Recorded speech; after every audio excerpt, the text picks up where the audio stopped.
نحمدہ ونصلی علی رسولہ الکریم اما بعد فاعوذ باللہ من الشیطان الرجیم بسم اللہ الرحمن الرحیم الصلاۃ والسلام علیک یا رسول اللہ وعلی آلک واصحابک یا حبیب اللہ۔ آج کا ہمارا حدیث کا بیان۔ ابو ہریرہ رضی اللہ عنہ کہتے ہیں کہ رسول اللہ صلی اللہ علیہ وآلہ وسلم نے نماز میں سدل کرنے اور آدمی کو منہ ڈھانپنے سے منع فرمایا ہے۔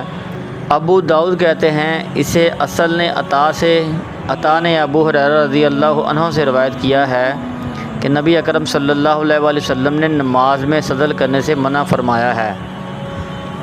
وضاحت سدل یہ ہے کہ کپڑے کے دونوں کنارے دونوں مونڈوں پر ڈالے بغیر یوں ہی نیچے کی جانب لٹکتا چھوڑ دیا جائے۔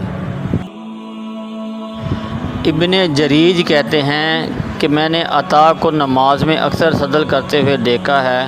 ابو داؤد کہتے ہیں عطا کا یہ فعل سدل کرنا سابقہ حدیث کی تضعیف کر رہا ہے۔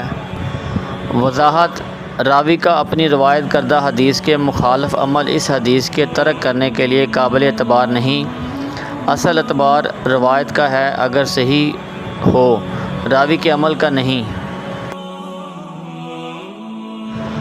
ام المومنین عائشہ رضی اللہ عنہا فرماتی ہیں کہ رسول اللہ صلی اللہ علیہ وآلہ وسلم ہمارے شعار یا لحاف میں نماز نہیں پڑھتے تھے۔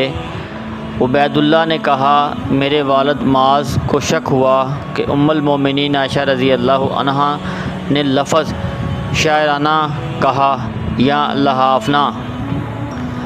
وضاحت جو کپڑا جسم سے لگا رہتا ہے اسے شعار کہتے ہیں اور اوڑھنے کی چادر کو لحاف۔